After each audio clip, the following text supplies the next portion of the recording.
Morning, everyone. I request everyone to settle down. Our distinguished speaker is with us.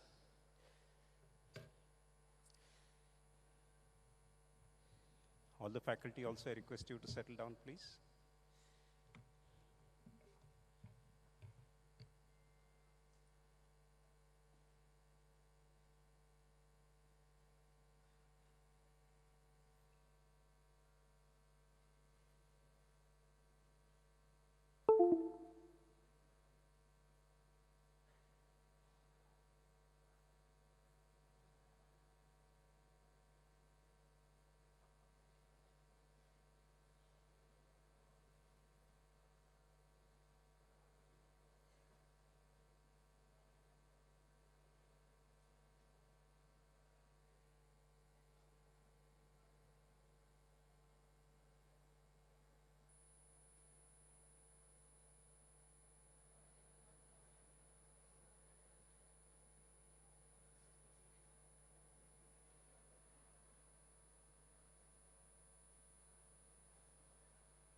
Morning.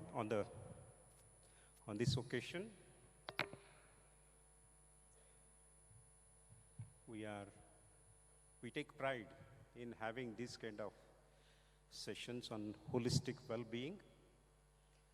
We are looking at, PES University is looking at having these initiatives and address the subtle component which are required to support in the well-being in a holistic way.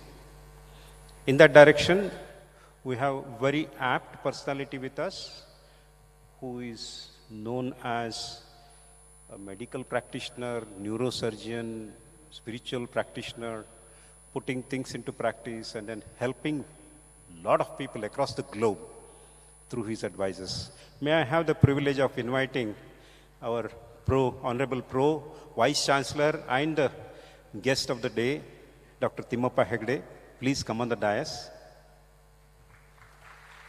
I also request Dr. Hari Prasad, Dean Medical, to join on the stage.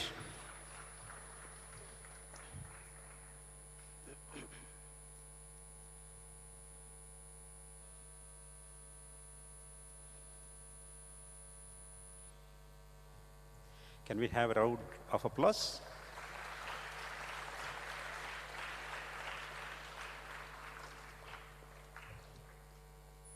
India is a great country which has supported in a holistic living and it has believed in holistic living. Okay. So what more best occasion we can find to get it started up with none other than the guest of the day, Dr. Thimmappa Hegde. Before introducing, let us start the day by inviting the dignitaries on the dais to light the lamp, please. Please, sir.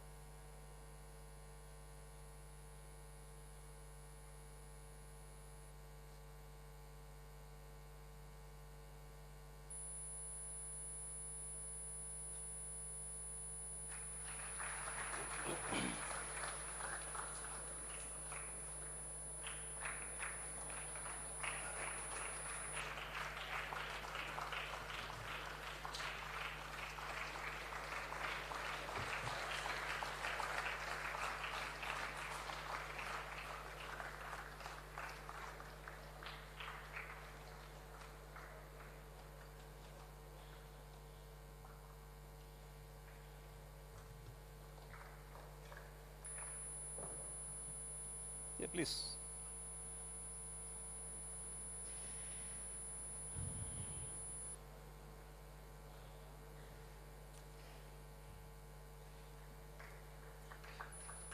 Thank you, sir.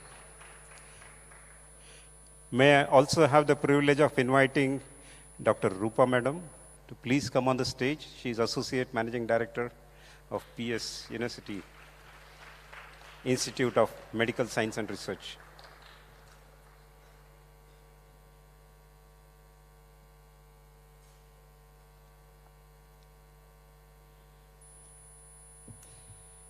Going ahead, let me have the privilege of introducing the guests on the dais. We have, before moving on to the chief guest, let me introduce our own people. We have with us Honorable Pro Vice Chancellor, Professor Nagarjuna Sadineni, who is there with us, driving the campus in an enthusiastic way and then trying to make sure that everyone is getting the best experience on the campus. Along with our Honorable Pro Vice Chancellor, we also have our Dean, PES University Hospital, Dr. Hari Prasad ji, who is responsible for administrative actions in PES University Hospital.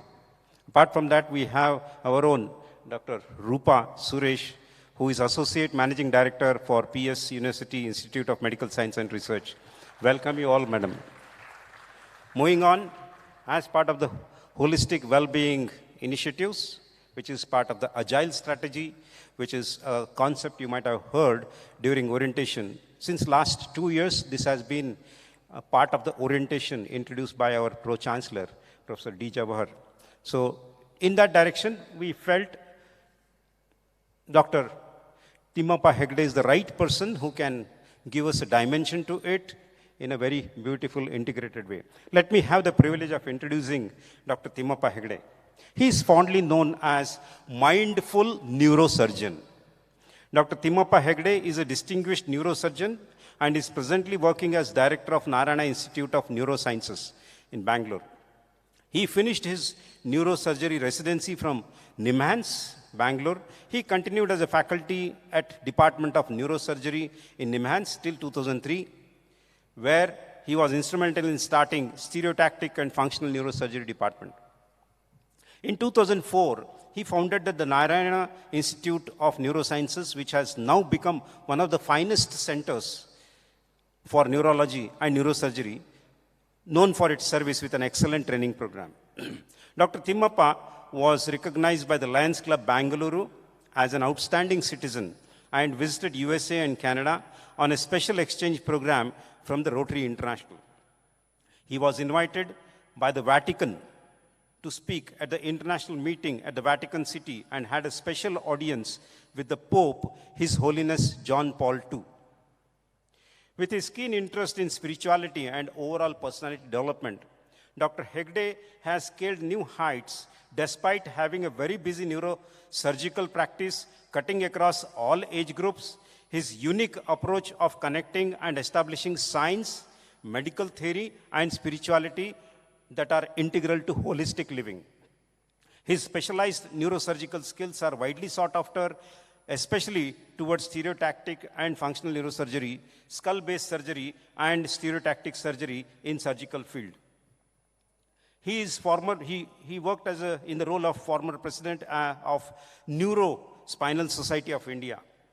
A Vedantic scholar, Dr. Hegde conducts wide variety of sessions, including connection between science and spirituality, communication and parenting, that has inspired many lives.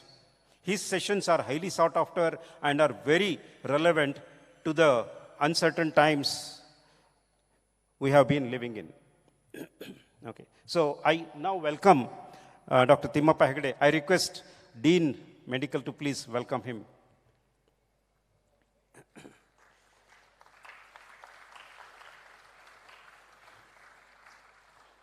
Thank you, sir. Moving further, may I now request our Honorable Pro Vice Chancellor, Professor Nagarjuna Sadineni, to say a few words on this occasion and about this particular initiative that we are having on the campus. Thank you.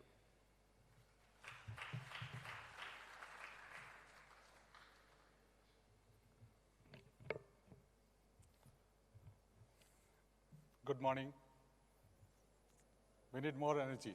Good morning. Great.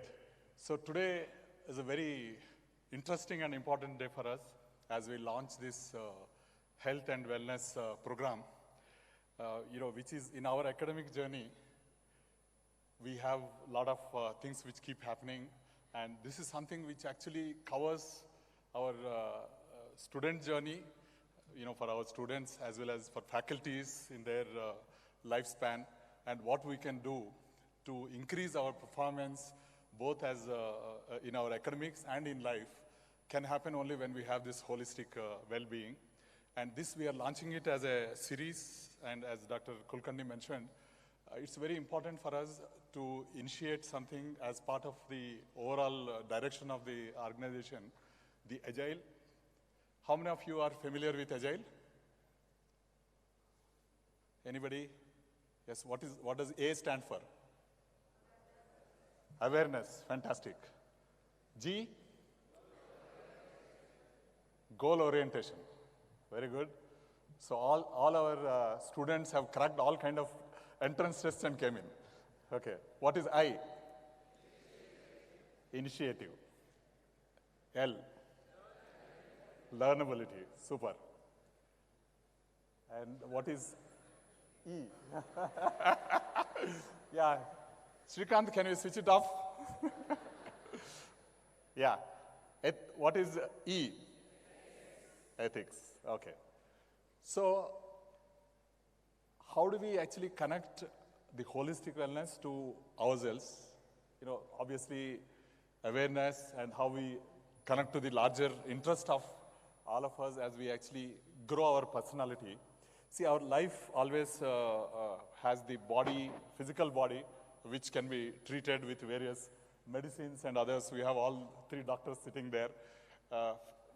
The physical body and how we actually manage our mind, which has both physical as well as something which is much more deeper.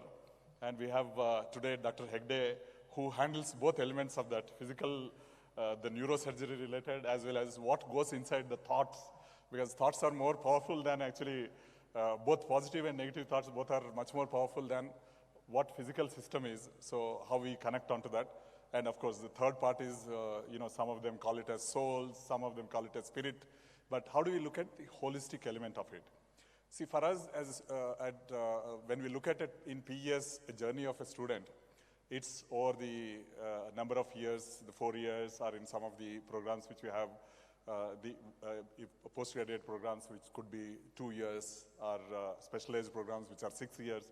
So in each of these programs, this journey should shape our students in completeness, both on the academic front, on their personality, and even the physical fitness, mental fitness, and various other things. And today we all know that because of various things which we go through different stress points, whether it is because of the academic stress, or because of the relationship stress, or sometimes it could be physical stress itself on various angles. And how do we actually cope up with that? Unless we do many things, it's not going to happen. What food we take, what exercises we do, how we enhance our sports engagements, how we enhance our, maybe things like yoga or various aspects, meditations, so many things. There are many varieties of things which we have opportunity to do today. And as students, and as faculty, and as leadership, how we actually look at multiple dimensions and help ourselves to grow as better individuals, in this journey of few years which we are actually spending at university is a very important element. And this initiative of holistic well-being is in that direction. And you will see more and more initiatives which will come as part of this to help us in better planning ourselves and manage it. So that's what we are looking at PES, and better to start off something of this nature with a big bang. And that's where we said none other than Dr. Hegde, who is a very well-known neurosurgeon, and along with that, more importantly, that he is a mindful neurosurgeon who understands various elements. And incidentally, I attended his first program 23 years back in the year 2000, and I still have fond memories of that. He's been a good mentor. Whenever you need something, he gives just a cryptic reply, but that has a lot of meaning actually. in managing various aspects which we did. And I had opportunity when I was at Wipro to invite him to talk to my global leaders who were reporting to me from different countries, from Brazil, Mexico, Japan, China, Europe, and he could just swing everybody to the way he wanted in a very, very easy manner, and that's what actually he is. Without much delay, I think I would want to invite him. And once again, it's something, these initiatives can be successful only when all of us jump into it, and it is our initiative. It's something which each of you can participate and pick it up and take it forward. And all the clubs which are there, the student FIs and other various clubs which are there, please look at what is that which we would require. We will also have a yoga coach and other things which will be coming in place. Please use the sport facilities which are there. And anything else you have suggestions on what we can do for health and well-being, do come back, and we'll be more than happy to support from the university front. Once again, all the very best for a great start. And we would request Dr. Hegde to start off the presentation. Thank you. Thank you, sir. May I have the privilege of inviting Dr. Thimmappa Hegde. But before that, let me put across what PES University has in place to measure the outcomes. We have something called as key performance indicators that measures the different activities on the campus. We all are aware about that spirit parameter. Maybe if you are not aware, over the period you will come to know. But what started recently in 2 years is, can there be a strategy that can self-actualize the students? Because students are bogged down by so many pressures, peer pressure, awareness problem, timing problem, discipline, management, everything will be there. Okay. So towards that, this something called as agile strategy has come. Agile, whatever you see here, they are meant for self-actualization from within. No one can help me if I want to become successful other than me itself. That's how the thought process came, and we are taking it forward in a beautiful way. And we have an exponent, Dr. Thimmappa Hegde, who will be taking us through it. So may I have the privilege of inviting Dr. Thimmappa Hegde on the stage, please. Thank you.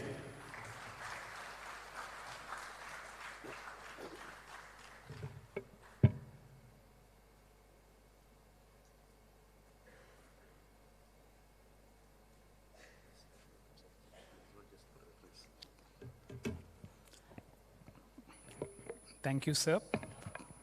Professor Kulkarni, Dr. Rupa, Dr. Nagarjuna, Dr. Hari Prasad, and my dear friends. These kind of initiatives happen only when the faculty and the management want to give you more than just education.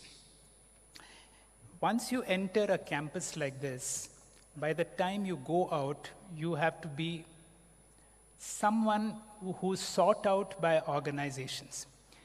Nagarjuna was in Wipro, and one of the problems in these organizations when engineering graduates come out is majority of them, more than 70% of them, don't have the required skills that the industry wants. So this institution is now looking not only to give you the skills that you need in the field of you have, if it's the engineering field or whatever field. Additionally, you should have that confidence to be able to come up on a stage like this, to be able to communicate, to be able to have an all-round skills so that you are a sought-out person. From now on, for the next 1 hour or so, I have this great privilege of spending this time with you. Many of you are just in the beginning of your course. And when you are in the beginning, hopefully you're going to be more receptive. When you are receptive, more than my ability to give you is your ability to take, isn't it? Can a skill be taught? Can a great surgeon teach his skill to another surgeon? Can a great painter or a great musician or even a great batsman like Sachin Tendulkar teach his skills to his own son? Yes or no? To an extent, you may coach, But then more than the ability of the teacher, the ability of a skilled person to give is, you should be like Ekalavya. Who's Ekalavya? To be that kind of a student who has the ability to be able to grasp. To be able to grasp, first I would like to tell you about good listening.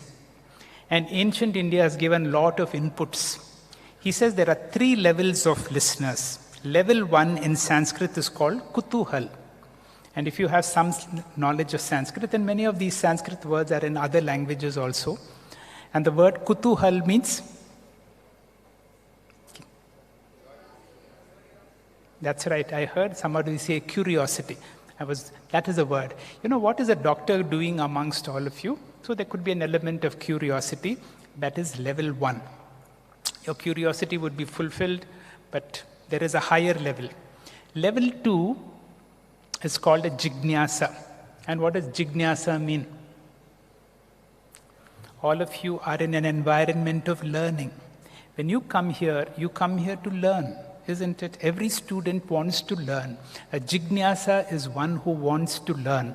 So if you have entered this auditorium, by the end of the session, 1 hour from now, let me see what is there that I can learn from this presentation, which means I keep my notepad open. More important than my notepad, keep my mind open. That's what I want you to be. One story, one idea.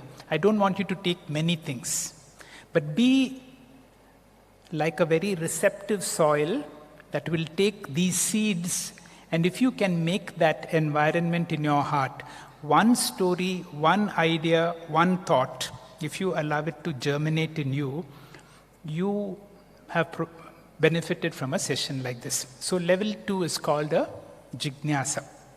Patanjali, who gave this classification, he says there is 3rd level, and I would like you to be level 3. Level 3 is called a mumukshu. What are the qualities of a mumukshu? A mumukshu is one whose mind is open, receptive, not evaluating, not judging. Not easy to be a mumukshu because our mind is constantly trained to evaluate, constantly trained to judge. And after some time, what happens? I'll be speaking, you are listening, but whether you're listening to my voice or whatever is the conversation going on in your mind. Can you see right now? I'm speaking, but each word that I speak generates a few thoughts. Sometimes I may show you a picture, but it will lead you to some thoughts, and sometimes you go from thought to thought. Now, I am the subject for you right now. Subject means something that is in front of you. You are, I am the object. I am the object of your attention, and you are the subject. Now, I want you to see what is happening in your mind. See, the mind is a supercomputer, and the mind is able to get some information. There is nothing more advanced in the whole of creation than what is there in our mind. So therefore, the mind has the ability to be a useful servant to get you information, or the mind can parallelly do some work. The mind can be parallelly thinking, oh, what next I have to do, after that what I should do, or why did I do this, one thought to another. And if you are listening to your own listening, you're not here, you have missed your time. So right in the beginning, I want you to ask, if you have entered PES campus, and if you want to leave from here, the moment you enter, ask yourself, am I going to be in real time when I'm bodily and mind here, or am I in psychological time? That means I'm physically here, but my mind is somewhere else. You know, the mind can wander. So one discipline whenever you are in your classes, so teachers will do all sorts of tricks. They'll put your slides, they will ask you questions to help you to be with yourself. But then when the time goes on, after some time, the mind drifts off. So you make your own sort of correction. Ask yourself, I will do a short exercise with you.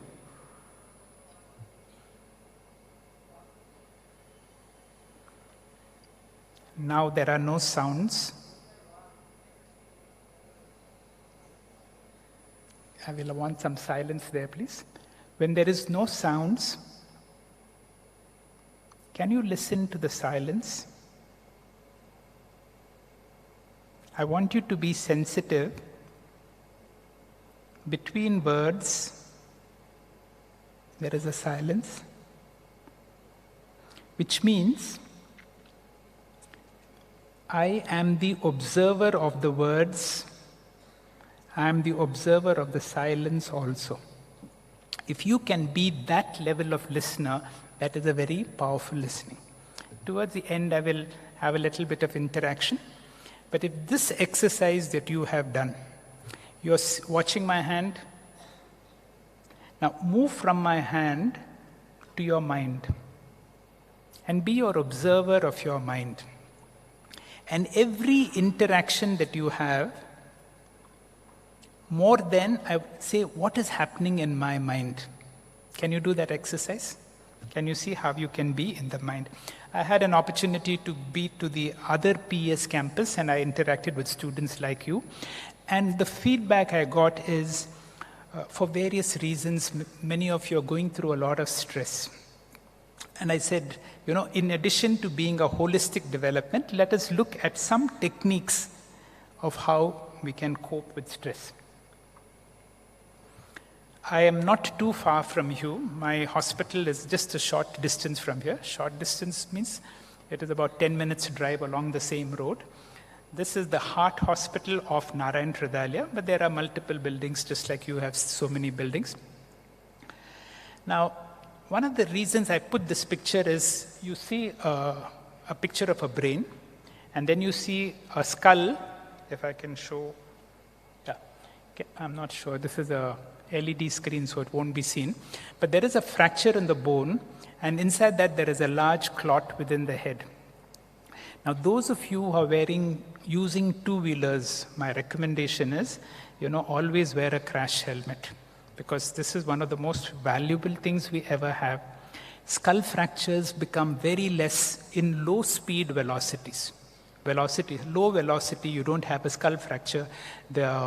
And most of the city traffic is not high velocity, not like a highway, like in the expressway is extremely dangerous.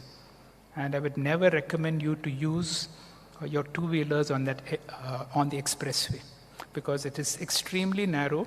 And when the road was first started, one of the first casualties was one of my neurosurgeons working with me.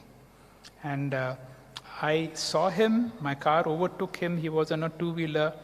And then I reached hospital, he had not reached. And I called up, somebody else picked up the phone. And then I told him this, they said there was an accident. I said, can you bring him here? He's a doctor working with us. And then the message I got was, sir, spot out. We lost a brilliant neurosurgeon on that elevated road. I'm just putting these not to frighten you, but to say that, these are something so precious. So during your commute, or sometimes when you're excited or when you're in a hurry, don't be in such a hurry that you're going to risk your body. My hospital is, you have a great hospital here. I've seen the hospital here. But you should be not patients in that place, all right? If your family members have got any problems, you bring them here.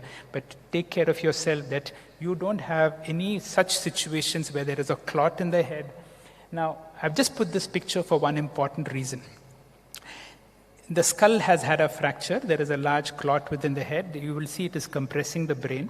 In such injuries, the injury is not so severe to cause the death, but that clot which becomes bigger and bigger can cause the death of a person. I put this to say nowhere else in the body is a clot in the skull. A clot is more serious, because what is supposed to protect the brain, that is the skull, can be the responsible for the death of a person, because it will not allow more pressure. So what we need to do is, and we have a hospital here, once you do a scan, immediately you know where is the clot. Then we do drill holes. We can see small drill holes with high-speed motor drills. The skull is cut open like a, with these tools, like a window, if you can see on the bottom. The moment the skull is opened, the emergency is over, a life has been saved. Now, this is the job of a neurosurgeon. And sometimes we have more complex work like this. You see a boy has come from Bangladesh. A lot of his brain is sitting in between his nose. Now he requires a complex operation not only to cover that defect, but make him look like a normal boy. You know, children, if one eye looks this way and one eye look that way, they call them names. So we have to do a corrective surgery. This will be some 16-hour operation. And the families entrust their children. You know, this is the kind of responsibility that we have. Now, I'm not going in for medical purposes. My objective is something else. I just showed you a few slides and I spoke to you about accidents and the problem of accidents. Now, I want you to reflect on your mind. Keep your eyes closed for a moment. Having seen some of these slides, what is that message that will come to you? Because the group is so big, I will not be able to address you. You can open your eyes. One message that you will get, see, you have a hospital close by. You will see, compared to all those people, you can open your eyes, how lucky I am. You know, when we have good health, we take our health for granted. Only when you have a toothache, you remember you have teeth. Only when you have a headache, you remember you have a head. Only when some part of your body is afflicted, you realize that you have that part of the body. When Steve Jobs was told that he had a pancreatic cancer, his first reaction was, I did not even know I had a pancreas. All of you are young, you are like new cars going silently. And as we get older, then you have to climb up the steps. You know, every joint will hurt. And you know how many parts are there in your body. Now, when you are young, you need to celebrate the fact how lucky I am. Not just that, the next thing is, can I make the most of my life? Yes? Louder, shall I listen to that yes from all of you? Yes. You know, I'm gifted with health. I'm not only gifted, my parents have supported my education till now and are willing to support. You had a choice of so many institutions. Certainly, you see the kind of infrastructure. The infrastructure gives you an idea of the external. Then you have, accordingly, you have the faculty and the commitment. The fact that they arrange programs like you are here to see that you have the best form of growth for yourself. Ultimately, you know, this is what teachers and management can do. Allow you to grow to your fullest. All your talents. You have playgrounds. You know, when you are here, I want you to see how you can develop yourself multidimensionally. And that is possible if you have a quiet mind and a stress-free mind. All of us go through stress. But I want you to gather certain skills where you should be able to enjoy the stress of being a student. You are under pressure. But when you are under pressure, either you can curse it or you can relish it, isn't it? Sometimes you drive very fast. When you drive very fast, don't you enjoy that? You take risks, but you enjoy that dangers, because in your danger, there is a certain amount of excitement. So what is stressful for somebody can be, you can learn to enjoy your stressful situation. Health is such a great asset, and therefore, make one commitment to see how you will take care of your health. And finally, while you are here, even during this talk, very rarely you get time like this for yourself. Remember, this lecture is only a byproduct. While you are seated on your chair, I want you to see how I can use all the infrastructure available, my faculty, my facilities, more importantly, how I will grow to be to my fullest potential. So these are the things I would like to take. You know, sometimes when you are in these quiet moments, only recently I went to the PES University across the nice road. And from there I could see the number of buildings that have come up. Every creation happens twice. Even this facility, because I come on the elevated road and I can see all the buildings coming up. Every creation happens twice. First in somebody's mind. some time ago, just a few years ago, this was just an empty, green, vast land. Now, in somebody's mind, an idea came that the university should be like this, the medical college should be here, the hospital should be here, the engineering college should be here, the management institutions should be here. So every creation happens twice. Why am I talking about this? It is true about you also. What happens 10 years, 20 years, 30 years down, the seed for it happens now, while you are here, perhaps even while you are sitting in this class. What I want to be. Stephen Covey, this is a great book, and all these are available online. People have done a lot of research and made it in an easily digestible form.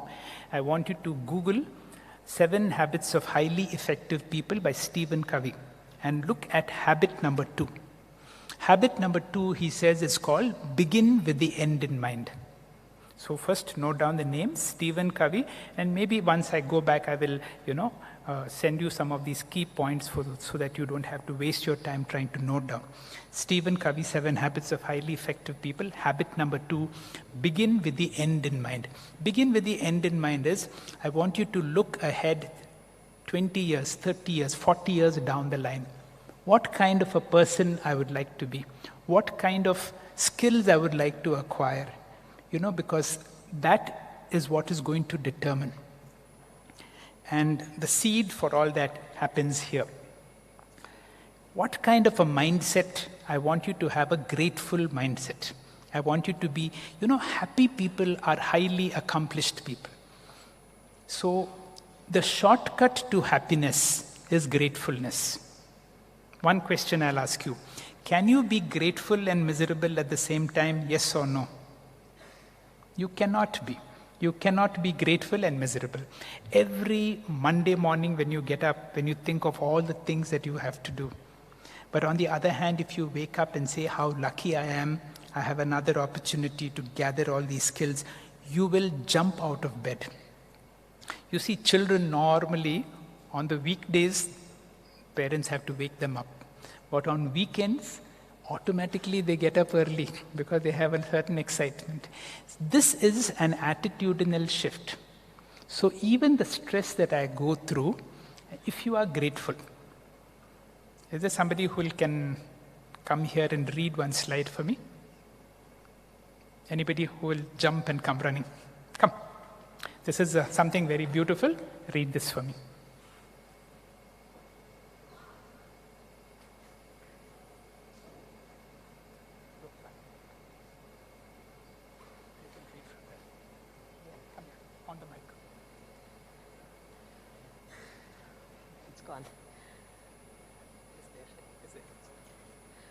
Drinking from my saucer.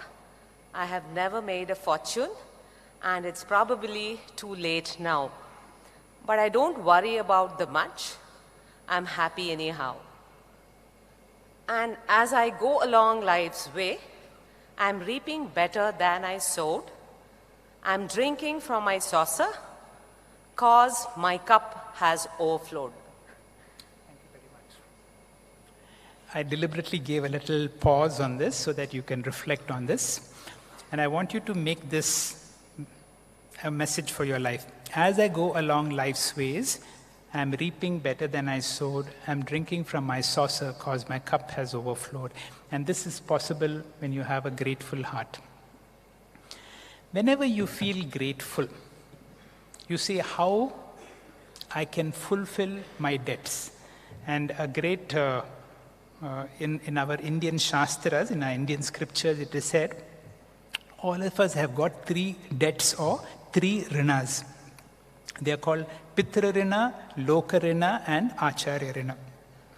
Pitra Rina is a debt to our parents. Certainly, nobody has contributed more to us than our parents. And you know certainly that it is impossible to repay what your parents have done for you, isn't it? The amount of effort and time they have given you. So a teacher will tell you how you can fulfill Pitra Rina. Second is my debt to my community. And third and most importantly, the obligations I have for myself, which is called Acharya Rina. How do you fulfill Pitra Rina? If you live your life in such a way that others are able to say, so lucky your parents are that they have a daughter or a son like you, you fulfill Pitrarina, isn't it? So therefore, keep that picture in mind. What brings great joy to your parents is that you are happy, you are successful, you are accomplished. And I want you to bring that. Whenever somebody is accomplished, the first thing is, where is he from? From which college he's come? Who are his parents? These things come. And these things, one method is, in your own way, if I can bring joy to my parents by keep your parents in your mind all the time. And our tradition tells us to revere our parents. Can you repeat after me? Yes? Louder? Say yes. Repeat. Matra Devo Bhava, Pitra Devo Bhava, Acharya Devo Bhava. Now, these are some things from our ancient Indian tradition which we need to inculcate and remind ourselves again. That means I will treat my mother and my father and my teachers with reverence as I teach them as Pratyaksha Devata, as living gods for me. And if I have that kind of reverence, it becomes easy to learn from your teachers. See, this is a stage of your life when there is a very strange love-hate relationship between your parents. In a way, you have become adults. You have certain requirements, but in a way, you still are at the mercy of your parents because you are financially dependent on your parents. And whenever you are dependent on somebody and you have an independent mind and you feel some form of infringement that happens, there can be an inner conflict that happens. So I want you to say, give some more time. Today, by the time we start earning, it will be quite late in life. But still in your own way, I want you to see that these are some of the conflicts that come when you feel a sense of infringement. Later on, if you want, I will have a little discussion with you. How is it that you can keep your parents happy even though you don't agree with your parents? Isn't it? Sometimes you may have to agree to disagree. Your parents may have some different ideas for you, but at the same time, it is your life. And therefore, what you want is also important. And you want also to be in terms with your parents. I will give you one clue right away because I'm not sure if this topic will come again. Very important, whenever there is some disagreement between you and your parents, parents have a feeling that my child does not love me. Especially when you become financially independent and you can take decisions and don't agree with what your parents say. Now, of course, you're still dependent and there is a tendency that you are forced to agree. But supposing there is something where you have a disagreement with your parents, it is your life and therefore you need to work on what is important for you. But I want you to be good communicators. And what are you going to communicate to your papa or mama? See, although I may not agree with you, I still care for you. I love you. And if this communication comes very clearly, that just because I do not agree, I still care. It takes some time for parents to be able to give you the freedom that you require. And you have to show them that you are responsible when you have that freedom. Because parents tend to be very possessive. Second is our community, Lokarina. And how do you do that? Difficult now, because now you are in the stage of consumption. But later on, I want you to see how you can give more to the community than what you have got. That is debt number 2. And third and most important debt, I will touch on this again. So how do you do, parents? To my alma mater, to my school, my educational institution, I bring glory to my town, my city, my country. And then Lokarina, to my community, contribute to give more than I have received. Finally, the most difficult one is called the Acharya Rina. What is the great joy for your teachers if you grow to your fullest potential? Few things I want you to remember. There are, I do not know how many numbers I hear, maybe 1,000 of you or 500, 600, so many people sitting here. Each one is unique. I want you to remember. There is nobody else in the planet just like you. Whoever has created you has brought you unique with different styles, different interests, different inclinations, which means you have some role to play which nobody else can do. You are unique. Never consider yourself to be ordinary because there are many students. All right? I may look ordinary, I may seem ordinary, but within this ordinary body mind of me, there is something of the extraordinary. See that something extraordinary. By extraordinary, I do not mean that you have to, it is not egoistic extraordinary. I'll come to that ego later. My body and mind is limited, but I, the one who's listening, the one who's using this body-mind is clearly limitless. And this you will discover when you are inspired. I want you to see how you can grow to your fullest potential. Can I have a little test for you? Because I do not know how many minutes I've been speaking, and sometimes all that... Can you keep your hands in front of you a little so that I can see your hands? Watch me very closely. I want to see your hands. Raise a little. All right. Okay, are you going to follow the instructions? My instruction is very simple. A loud clap at the count of 5. And be very alert. I'm going very quickly. Okay, including those at the back. A loud clap at the count of 5. Be alert. I'm going very quickly. Ready? 1, 2, 3. You have passed. My question for you is, are we more likely to follow instructions or are we more likely to follow actions? Isn't it? That is why I said, you see that title says, private victory precedes public victory. Which means, once I become the master of myself, only then I have the capability of being a leader. And therefore, when you are here in PES, I want you to see how you can master yourself. Understand your own mind. There are moments when you get angry, when you get upset, to be able to see how you will handle all that. One more person. Will the same person come and read for me? Patanjali on inspiration. Take some time. Each of these words are important because I want you to be inspired people. Because when you are inspired, you discover that you are not ordinary. Come.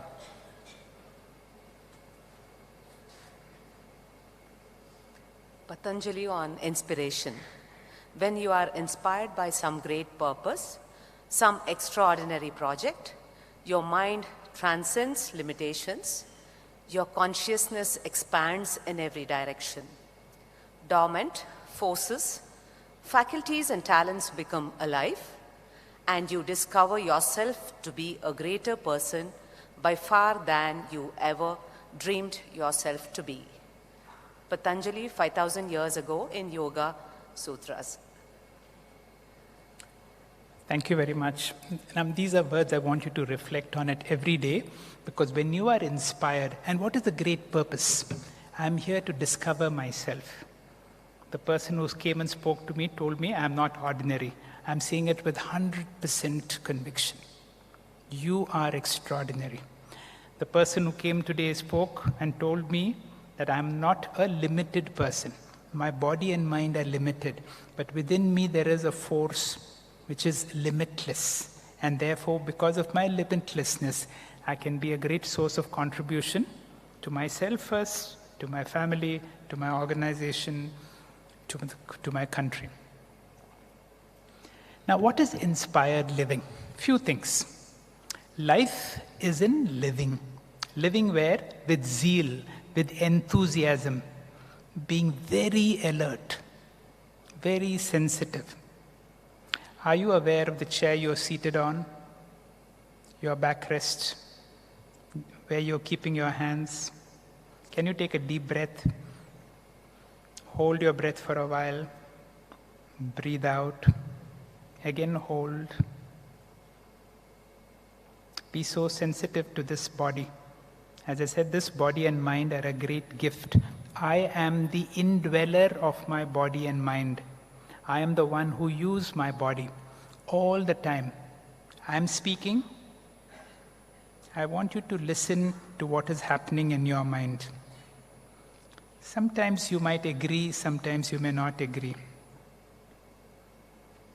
Let there be sometimes a disagreement. How can you say that I am extraordinary? You have no idea of what I'm going through in my life. Maybe there is an internal conversation. But I just want you to be watchful. Because whatever I've said is true for you, even though it may not be your experience. So the skill now is to be here, to be now, and to be you, not anybody else. You have role models, but to be you, because there is nobody else like you. Live in this moment 100%, watching your mind, but don't get involved in your mind. If your mind is depressed for some reason, watch, my mind is depressed, but I'm okay, I'm watching a depressed mind. If your mind is sad, watch your sad mind and tell my mind is going through some sadness, give me some time, I'll be okay. So this is the real challenge, to be in real time, and nobody else can teach you this. There is no skill, just you have to be. There's a nursery rhyme that goes like this, and I want you to answer those nursery rhyme questions. The time to be happy is now. The place to be happy is here. The way to be happy is, there is no way to be happy. Just be happy. You've seen the Nike sign? There's nothing to do. Just be happy. And to create a heaven right here. I want you to repeat after me. The time to be happy is, the place to be happy is, the way to be happy is, just be happy. And create a heaven right here. Now, every day when you come to college, I want you to see what is that something new I have learned today. Because you will learn newer and newer skills. In addition to whatever you learn, see how you can get some skills.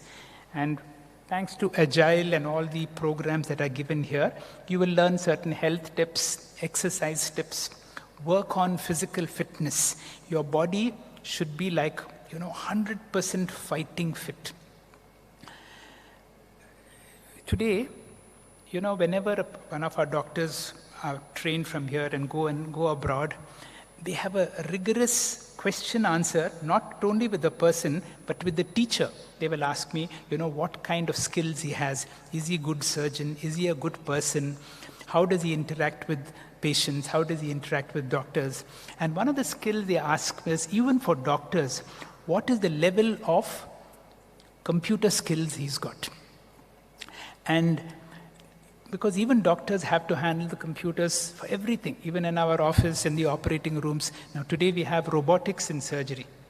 And really, the surgeons even in our hospital in Narayana, the patient will be there will be a nurse, and there will be an assistant doctor. The main surgeon is sitting outside on his console and working on the joystick or on the mouse. This whole surgery is done by the robo. And the surgeon is only controlling.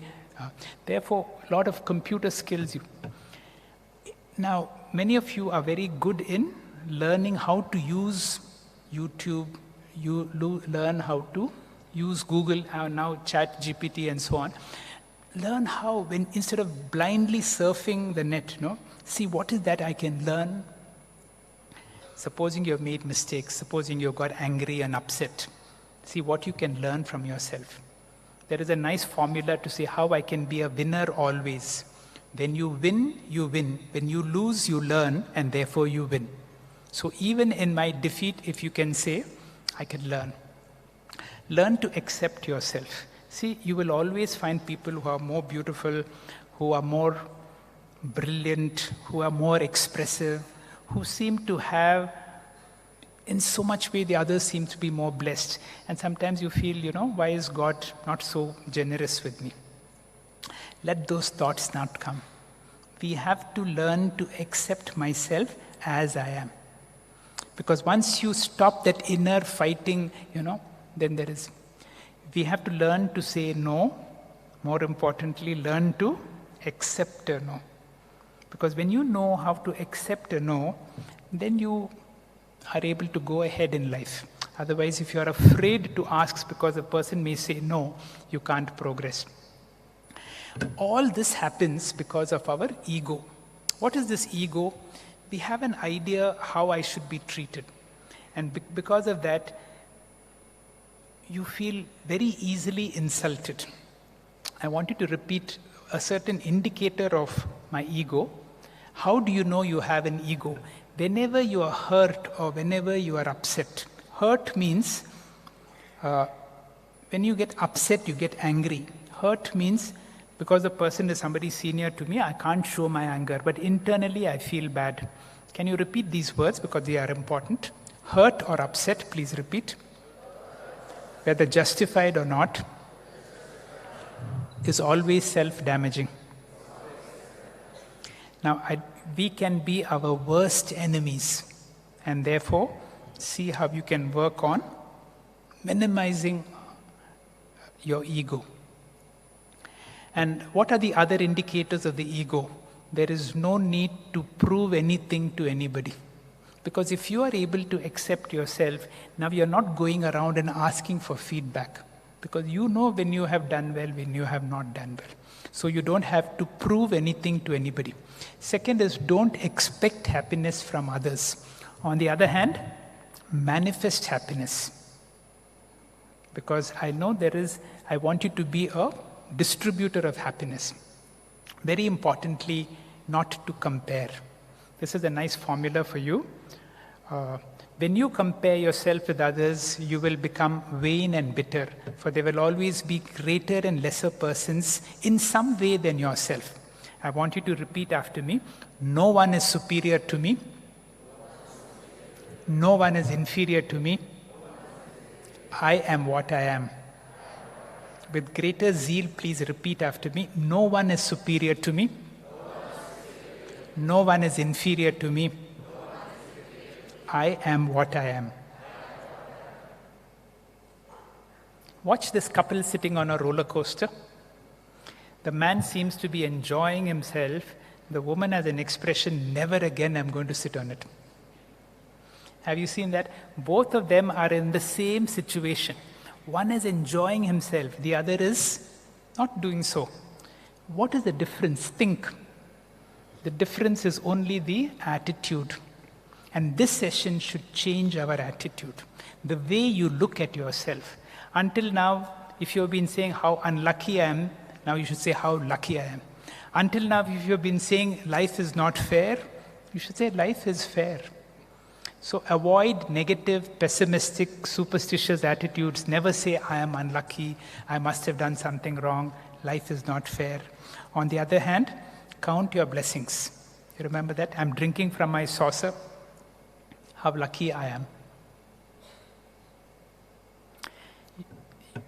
When you go to a doctor's clinic and you see children in a doctor's clinic, they cry more before the injection or after the injection.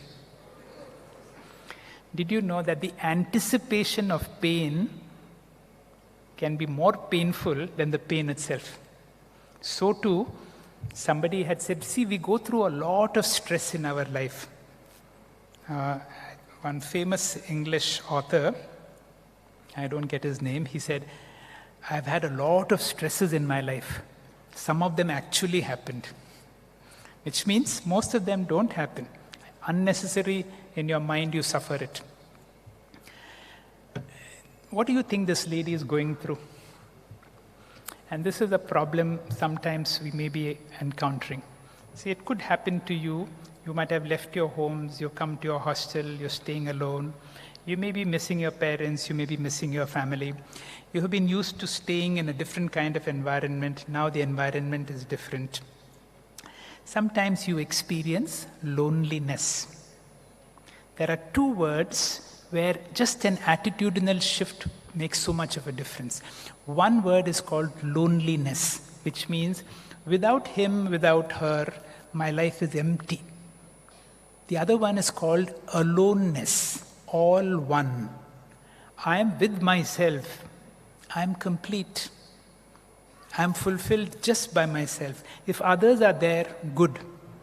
If nobody is there, can you repeat after me? And this requires a lot of courage to say that. Even if nobody is there in any situation, I celebrate myself. I want you to learn how you can celebrate just being with yourself.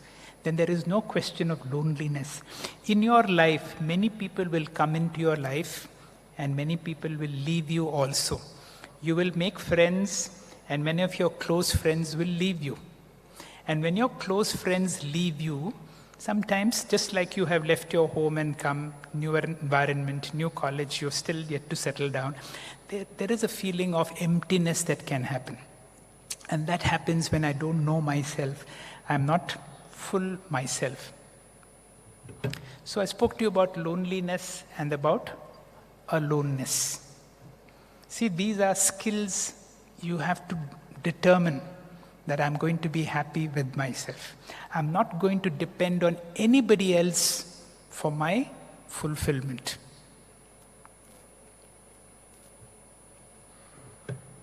Why is he crying? See, this is the father of the bride, not the husband. I put this for one reason. Whenever you love somebody, see, for a father, see, there are so many girls here. See, when you are getting married, your parents look for somebody. I mean, all along, your parents will be looking that your daughter should be happily settled. They will look for somebody who's going to be your future husband. But the moment the father has to give away his daughter, there is always a feeling of sadness that comes. Now, I want you to understand something about love. There are two things. All of us value love. You know, when there is love in your life, you are happy, you are complete.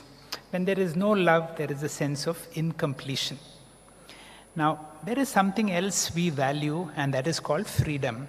Freedom is, I'm free, I don't have to ask anybody for anything. Now, when it comes to the domain of love, you're still too young, I do not know, but whenever you relate to somebody in the space of love, consciously or unconsciously, what gets infringed? Your freedom gets infringed.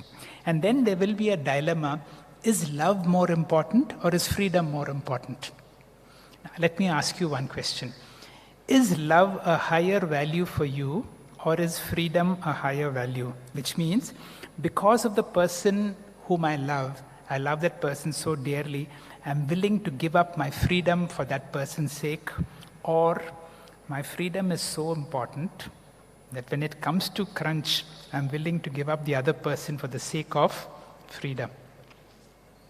Which is more important? Both are more important, but which is more important? You will realize whenever, you will see with your own parents, when your parents are very loving and if they infringe you, however much you love your parents, you feel you want to escape from this imprisonment. Which means, whenever you relate to in people with the space of love, the true index of your relationship is how much freedom you give the other person. And remember, this is only one way. You can give freedom. If the other person does not give freedom, you cannot demand. You have to understand. Or this is all called inside-out approach. But you have to understand this much. All of us value love. All of us value freedom. Which is a higher value? Which is a higher value? Can I hear it?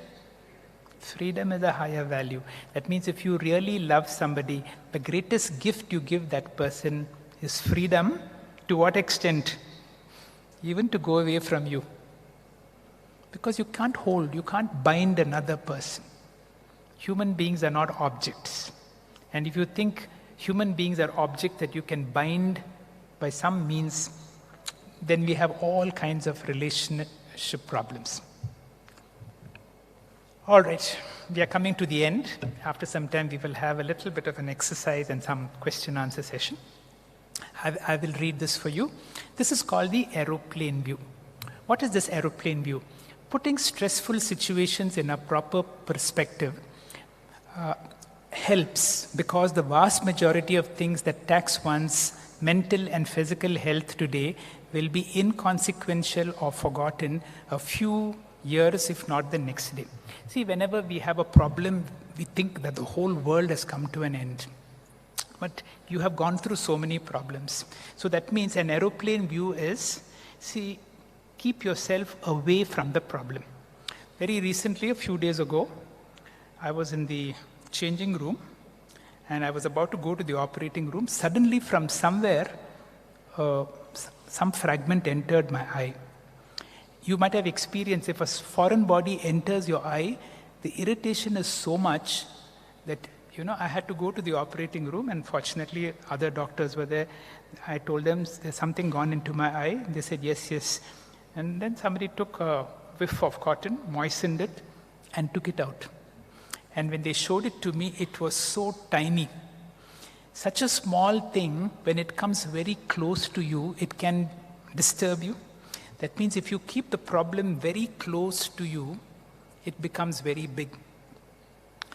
When Lakshman had a serious head injury, and he was unconscious in the battlefield in the Ramayana war, Hanuman was engaged with a project to bring Sanjeevani from the Himalayas. He had a jet, personal driven jet with a GPS. They said, go to this place, bring Sanjeevani and come. He went there, and he saw so many trees, and he did not know which one. Of course, he didn't have a communicating device like a WhatsApp and say which tree. He could not do a photograph and send. He had to take a decision there and then. Now, because he didn't want to make a mistake, he wanted to bring the correct tree. Now, what did he do? His only choice was to take that entire mountain with all the trees. Now, the mountain is so big and he's so small. So what does Hanuman do? When the problem is there and you are here and the problem seems so big, the problem will be the same, but you can mentally become so big that the problem becomes small for you. So this is how you have to handle decisions. Don't let the problem become too big by bringing it too close to you. Keep the problem away, away, away from you. When you keep the problem away, you become bigger than the problem. And a time comes when the problem can be in the palm of your hand, you can handle it. So learn your own skills to see how you can handle all these things. Now, as part of wellness, remember, diet, exercise, sleep, smoking. If I should add one more thing about substance abuse, which can be extremely damaging to this precious human life. So, the body that is physically stressed because of sedentary living, poor eating habits is more likely to buckle under the additional weight of mental stress. See, these are common sense, but it is not common practice. Eat good, wholesome food, avoid smoking, alcohol, and drugs. Maintain a healthy life schedule and a regular lifestyle. I can't say more than this, but I can only inspire you that smoking, drugs, and to some extent, maybe alcohol. Social drinking is possible, but then you're still very young. I don't want you to expose yourself to something which has a tendency to dominate you. What else? Games and exercises. Bring some form of exercise every day. Exercise is one of the best stress reducers. It provides a distraction, creates a natural high by increasing the secretion of certain bodily chemicals called endorphins, enkephalins, and it suppresses the stress response. Choose an exercise, game. Yoga is a very useful because it not only brings in fitness, it brings in flexibility also. Yoga brings a flexible body and you have a flexible mind also. Time management for students, extremely important. So this is again from Stephen Covey. If you have some discussion time, I will touch it. But more importantly, you have to plan your whole life. The whole time management by Stephen Covey is not going by the clock. It is going by the compass. What is important for me? What is important should be done. What is not important, you keep that out. You know, as a student, you will have many things to do, but you have to see what is really important for me. Now, all of you may have certain interests. Now, as a student, you may not get much time to pursue your interests. But in some way, wherever you get some time, see that, these interests must be nurtured because it will help you to become a holistic person. Sometimes this is a student center. There are so many student facilities available. See what are those talents that you can develop and how you can grow multidimensionally. Finally, this is a story, and a story I love very much. This is my last story, and after that we'll have a few minutes for discussion. And I will do a short relaxation technique also, which I would like you to do every day. Sant Kabir, he was a great poet. And one day Kabir went in search of God. And he went to Kaaba, he could not find. He went to Kailash. So in his nice dohas, he said, I went to Kaaba, I went to Kailash, I could not find. And in desperation,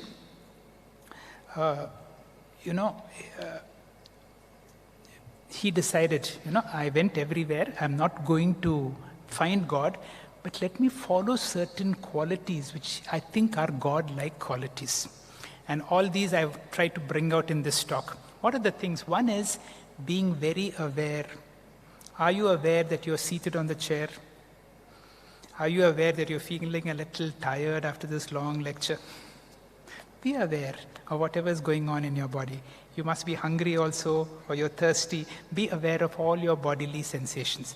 Be very alert away. Are you silent? Not externally. Externally, I know you are silent.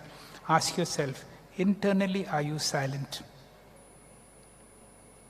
There are thoughts going on, but between thoughts there is a gap. Feel that gap. Learn internal silence. More than not speaking to others, learn not to speak to yourself. That is a greater challenge, and this is true internal silence. I want you to learn to be more and more loving. Loving means to be able to identify yourself with the other person.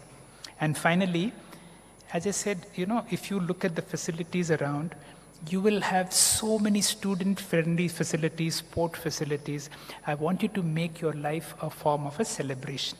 Every day before you sleep, play some games, whatever you can do to see how you can. And finally, this is a nice message. Whenever I meet people, there are two words which are very precious to me. And right in the beginning of your program, I would like to give you these two words. And the first word is called thanks, and the second word is called yes. I want you to remember these two words, thanks and yes. And this has been given by the former Nobel Prize winner. He was the Secretary General of the United Nations. I think his name is Dag Hammarskjöld. He was a source of inspiration for none other than John F. Kennedy. And the two words are thanks and yes. For all that has happened in my life until now, especially those difficult moments in my life. It's not easy, but I want you to say thank you. And what is going to happen in future, I do not know. I'm ready to say yes. Thank you very much.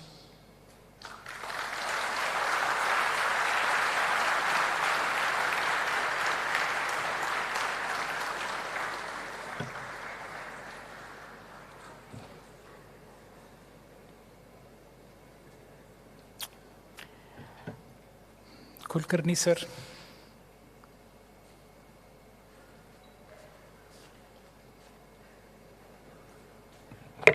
That was very inspiring.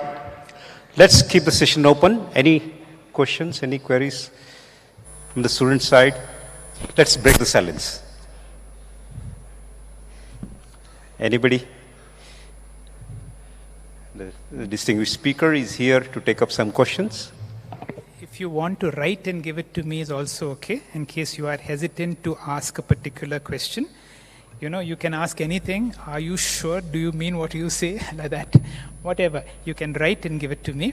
But those of you who want to raise your hands, please, we'll have a question from you, madam. Doctor, good afternoon. I'm Dr. Rupa.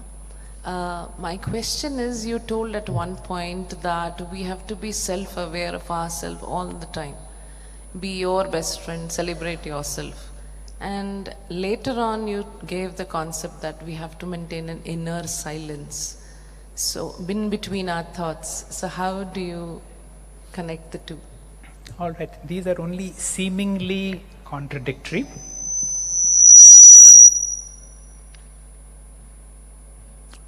What is most important, most of the time, is to not have any thoughts. I'm speaking to you. Sometimes my mind says, let me generate some thoughts to answer your question. See, if I can be 100% with you at this moment, from nowhere answers will come.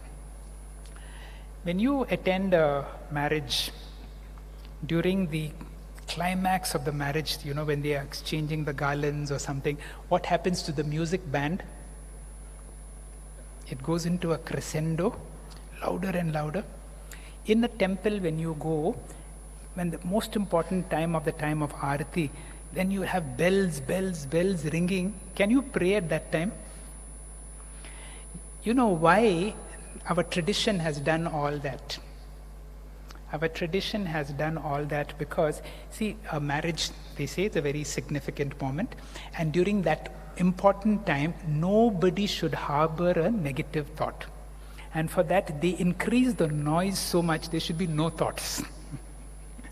Now, when you go to the temple also, I will tell you straight away, when you go to the temple, don't go to pray.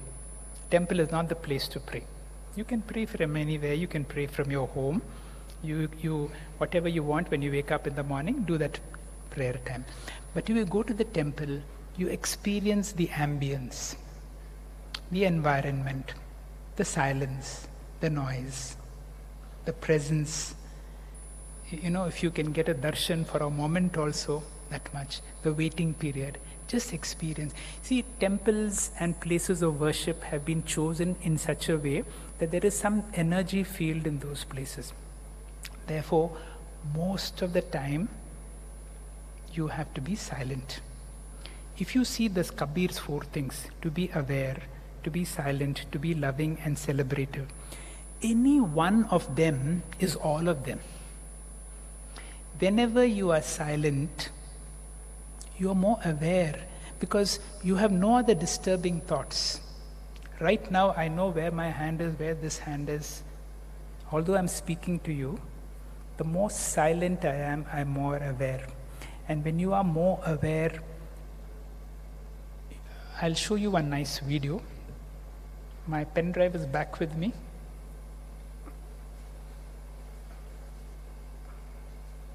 I hope it is still with the...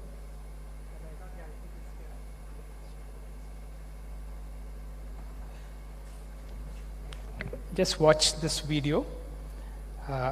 I want you to play this video. If you open that pen drive, you will see one video, and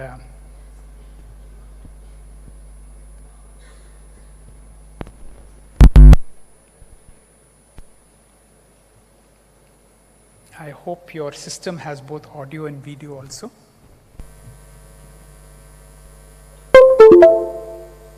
I hope I've answered your question. More important than, more is being silent. And when you are silent, somewhere the answers will come. Sometimes when you are visiting people, let's say, I have difficulty in visiting people if they have had a bereavement. I don't know what to say. Don't worry about what to say, just be. Open a video called Charlie Bit Me. There is a video file in my pen drive. Open one video called Charlie Bit Me. I hope you do. If you want, I can go there. And free of slavery and fraud, but no. Okay. And free of slavery and fraud, but no. And free of slavery and fraud, but no. Charlie bit me. The dancing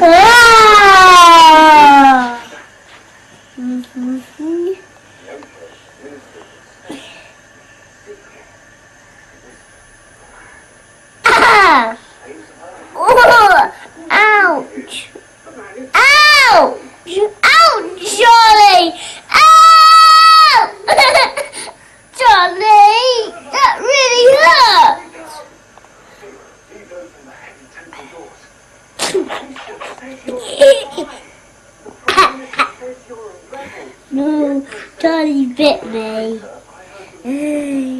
And that really hurt, Charlie, and it's still hurting. All of you have seen that video. A little bit of entertainment. I want you to go back in your mind, all right, and see what is that message you got from that video. You will say that older brother made a mistake, he put his hand and therefore he better get punished. One ordinary way. I want you to see what's something extraordinary you can pick up.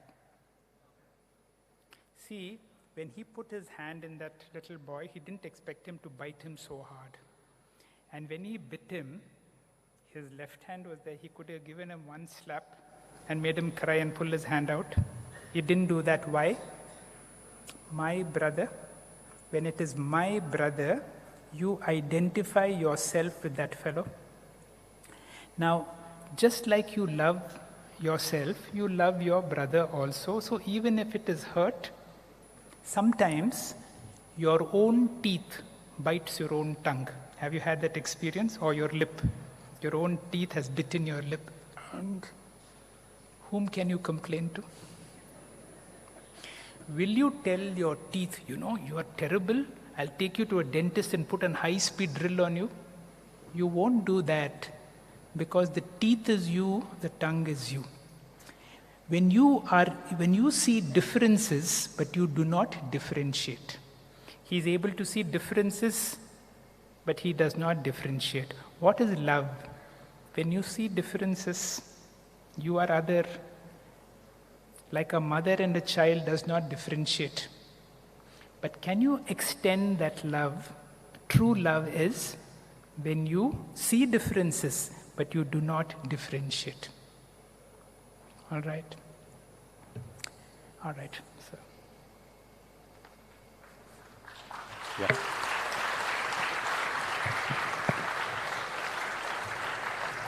That's a great correlation. Anyone else? I think we'll take it offline also. Thank you very much, sir. May I request our Pro-Chancellor, Pro-Vice-Chancellor, Dean, and Dr. Rupa to please come on the stage. That was a fantastic correlation from medical, theory, science, spirituality, everything. And we are truly honored to have you here, sir, with us for such a great kind of initiation. Silence speaking lot more than the words. Thank you very much, sir. Can we all join to say big thank you? Let's have a standing ovation, please. Thank you, sir.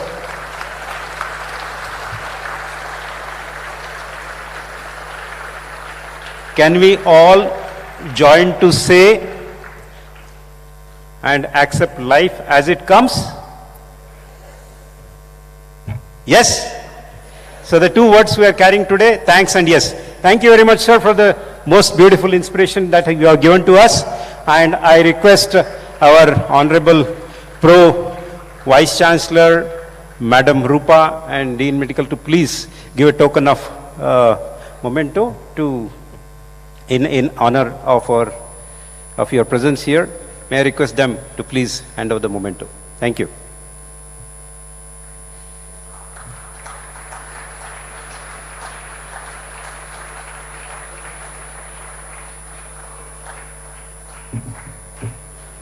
This memento is called as Dharma Chakra Mudra. That was the first mudra taken by Buddha when he gave the first sermon. So yes, Holistic Well-Being Initiative has started. It's the first sermon we have received from Dr. Thimmappa Hegde. A great thanks to you, sir, and we are honored to have you here. And his Gmail spoke a lot about it. I saw the Gmail and it got stuck to me. The edge, and it is T. Hegde. Thank you. Thank you very much, sir. So I thank each one of you who have assembled here and who are fortunate. And also I would like to thank so many of them who have joined online in this streaming. Let me also thank to each and everyone who has been part of it. especially the designer club which has done this particular poster. It has come up very well. And also Mr. Anudeep, who has taken this as a last moment preparation. And also to Sangamesh, who is in charge of this auditorium, who is a person always runs around, but very few times we see him during the function. Before and after, he's always there. Thank you. And also I thank all the chairpersons here who have taken this particular pain to reschedule the classes and then arrange this particular session, which we felt is very relevant and very apt and very much timely also. Thank you very much. And I also thank all the dignitaries on the dais for this wonderful occasion. Let's see how we can add several sessions in terms of episodes to join in this holistic well-being initiative as part of our agile strategy. Thank you very much. Thank you one and all. I also thank the media team who has supported us to have it in a very seamless way, this particular session. Thank you. Thank you very much.